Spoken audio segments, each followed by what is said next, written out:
Well, as you can see, I am sitting alone in the sanctuary of our church. It's a strange thing that this Lord's Day is passing without this congregation gathering together and sharing in God's praise and gathering around His Word and hearing it proclaimed, receiving His blessing. A short time ago, none of this could have imagined that we'd be facing an international emergency together. And it is international. I've been in communication this week with friends of mine, ministerial colleagues in places like Australia and Northern Ireland, even in Zambia. And we're all facing this in very similar ways. And while there are voices out there that might make light of the whole thing and say it's not as big a deal as we're making it, I do think it's important for us as Christians to take the civil authorities seriously, as Scripture tells us to, and to remember that it is important for us to follow the directives as best we can.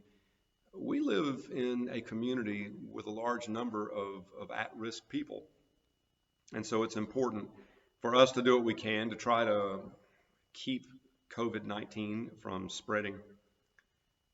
On that note, let me also add that we have been blessed as a community and as a congregation by the work of Dr. Richard Lane, member of our congregation. Rich, who is an epidemiologist, only recently retired from his work, has been spending most all of his days giving counsel, advice, fielding telephone calls from concerned people, answering questions on Facebook. And so he has been invaluable to our session in giving us some information and even advice. And so I want to thank him on behalf of our whole church, even now. So what do we do with all of this talk around us of disease, the need for social distancing, and all of these shutdowns around us? Because many of us are fearful, not only for matters of our health, which is important enough, but even for the ramifications of this, the economic ramifications that this is causing for businesses in our community, for members of our congregation, for people's jobs. Even already, the Finance Committee of the session has been meeting, and the session will be meeting online together this coming week to deal with the economic impacts that this will have on the life of our congregation as well. And so without going into a sermon on stewardship right now, I would say, please remember the ongoing work of your congregation. We have not stopped work. Our work is just taking a different form. I can honestly say that preparing a sermon and delivering it to an empty congregation or an empty building and preparing resources on the web has taken me even longer and more time this week than I typically spend preparing for regular Sunday worship. And I'll say this, I spend a lot of time preparing for regular Sunday worship every week. So in the meantime, where do we go? What do we do? This past week in my email to the congregation, one of them, I mentioned that this morning I was going to speak to you from Psalm 91.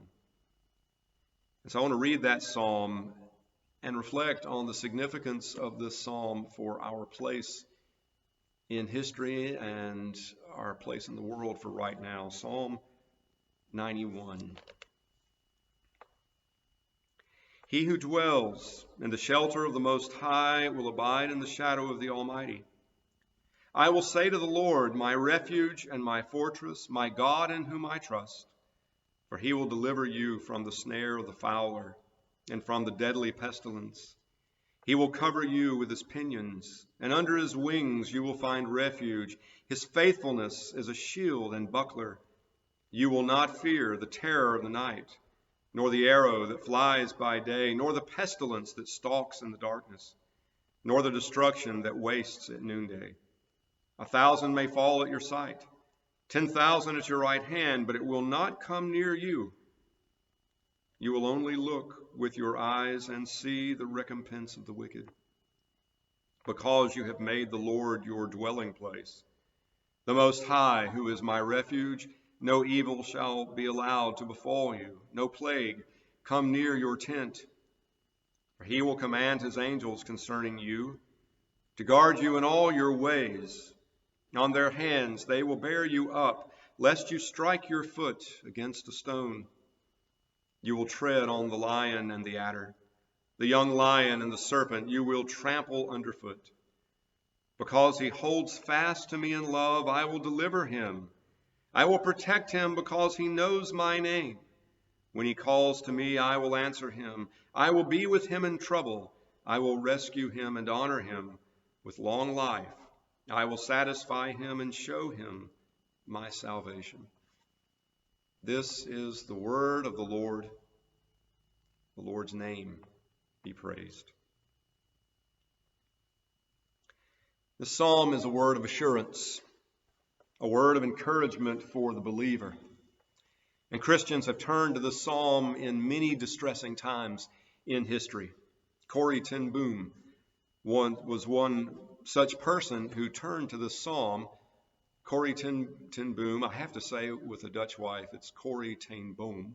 But Corrie ten Boom wrote a book called The Hiding Place, telling about the story of her family and their work to hide Jews from the Nazis during the time of the occupation of the Netherlands in the Second World War. She chose the title, The Hiding Place, because of this psalm. In the first verse of the psalm, where it says, "He who dwells in the shelter of the Most High will abide in the shadow of the Almighty," in Dutch, the word from the Hebrew for shelter is translated as hiding place. In times of great fear and challenge, Christians have turned to the psalm for comfort and strength. In verse 2 says it well, "I will say to the Lord, my refuge and my fortress, my God, in whom I trust." God is our shelter, our hiding place. He is our refuge and our fortress. Now, many of you know from my sermons who John Calvin was, right? He was the leader of the Protestant Reformation in the city of Geneva, and Presbyterians and Reformed Protestants around the world are indebted to the reforms launched by John Calvin. Well, some of you may not know much about Calvin's successor in Geneva. Calvin's assistant, who later became the leader of the church in Geneva after his death, was another Frenchman named Theodore Beza. And Beza, like Calvin, had been a citizen of France who had to leave his native land because his Protestant faith had been outlawed, and he left on pain of death. Beza came to Geneva, a refugee. He had been a member of the lower nobility, the aristocracy in France, but he came to Geneva, a scholar, a family man. He came as a refugee, a religious refugee fleeing persecution. The first Sunday that he was in Geneva for worship in the main church there in the city, Saint Pierre, or St. Peter's, we'd say, the service began, and the first song that he heard sung in the cathedral. Now remember his background. He's been a refugee in France. He has fled everything he's known to come to Geneva. The congregation stands, and they sang Psalm 91. And Beza wrote that he never forgot that moment. He never forgot the promise that he heard sung now by the gathering of God's people in that city. He who dwells in the shelter of the Most High will abide in the shelter of the Almighty. Well, I'm sitting not in a building filled with God's people singing that psalm. I am in this building by myself, following the advice of the civil authorities. You and I are in our homes instead, listening to this sermon. You are anyway on your computers. But while we may not be sheltered together here in this empty meeting place, we are nonetheless sheltered by the love of God, the Almighty, as the psalm proclaims. For he will deliver you from the snare of the fowler and from the deadly pestilence. He will cover you with his pinions, that is, the feathers of his wings. And under his wings you will find refuge. Your faithfulness, his faithfulness rather, is a shield and a buckler. You will not fear the terror of the night, nor the arrow that flies by day, nor the pestilence that stalks in darkness, nor the destruction that wastes at noonday. Now, this is a general promise that God had given to his people. And this psalm seems, anyway, to use the language that would have reminded the first hearers of this and God's people in the Old Testament of their deliverance from Egypt. He will deliver you from the snare of the fowler and from the deadly pestilence. You will not fear the terror of the night, nor the arrow that flies by day. That language evokes the image of Israel in Egypt when God preserved them through the deadly pestilence, the plague that struck the firstborn of Egypt, but did not strike those whose homes, whose doorposts were covered in the Lamb's blood. It speaks here of not fearing the arrow that flies by day, or the snare of the fowler, which seems to bring the image of Pharaoh who pursued Israel with his armies. But in the night, God delivered them across the Red Sea. Now, this promise is a general promise. It's not a magical promise. It's not one that means that you, if you are a Christian, will not get this virus. It doesn't mean that you as a Christian won't face difficulty, hardship, illness, even death. It doesn't promise that. It is a general promise. There is still room in our individual lives for God's providence to work itself out in different ways. But what the psalm does mean is that we have a promise that we do not need to fear. You will not fear, it says. And we need not fear. We need not fear even the threats of death. God has led us through the sea. Not just Israel, not just then. God has led us through the sea. God has painted our doorposts with the blood of the Lamb, because Paul wrote to the Corinthians these words: "For Christ, our Passover lamb, has been sacrificed. Let us therefore celebrate the festival, not with the old leaven, the leaven of malice and evil, but with the unleavened bread of sincerity and truth." His blood is on the doorposts of your dwelling even now. He is our strength. He is our deliverer, the God in whom we trust. And he has conquered death for us already. For by his death and resurrection, Jesus has fulfilled the promises of God and promised that all who believe in him will also share in the power of his resurrection. So how should we look on our circumstances today? We have this promise that we need not fear. We have this promise that God is with us even in the midst of this. So how should we make sense of this coronavirus? Well, I think a couple of things can be said. In the book of Romans, Paul does tell us that in the fall, not only was human nature affected, not only are we fallen in our nature, but all nature itself has suffered in the impact and the fate of the fall, and it will be that way until that day when not only we are renewed in the resurrection, but there's a new heaven and a new earth when this earth is renewed in Jesus Christ. And I would also say, though, that this doesn't mean that God has been taken by surprise. God hasn't been shocked by the coronavirus, by COVID-19. In fact, God is still at work doing something in the world. God is even making use of this illness for his ultimate purposes. The purposes that ultimately for us he wills as good. How do we make sense of that? How do we deal with that as Christians? Well, let's go back for just a moment to Geneva in the time of Calvin's successor, Theodore Beza. In the days of the Reformation, plagues and disease affected the world even in more profound ways than we're facing it here.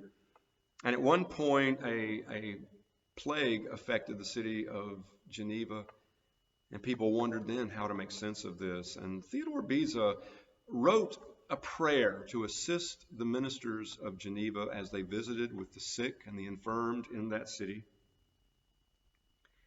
And in that prayer, Beza does pray that the person the minister is visiting be well. But it's striking because it's a fairly long prayer, and in that prayer, there's only one line that's asking for healing. Now, it is asking for healing, to be sure. And I dare say when we usually pray, we probably spend a lot more of our prayers asking for healing than Christians have done in any other time in history. That's a lesson for another day. But the prayer asks for other things as well, not just healing. That prayer asks that the person afflicted with illness would use his or her affliction as an opportunity for repentance. It prays that the individual would grow in the midst of this into a strengthened faith, a more intense desire for heaven, a greater and a deeper love of God. And this prayer even prayed that the one afflicted would come to understand what God's larger purpose in all of this might be. Now, what that says is that they had a faith that even illness God did not send to destroy his people, but rather so that in affliction they might be remade, molded, made more and more to look like the image of Christ. Perhaps we should pray that too. Perhaps we should pray that we would gain an understanding of what it is that God is using these circumstances for as he reshapes us. All of us have something to learn. Maybe it'll be in the way of service. You may not be in a position to come out of your home because of your health or age or infirmity. There are others, though, in the congregation. Perhaps God is calling them to service for the same elderly or infirmed that they otherwise see on Sunday mornings here in this now empty sanctuary. Maybe it means offering to pick up their groceries for them, even if it's just leaving it at the door of their home if they're in need of something. It may just mean picking up your telephone, calling people in the congregation.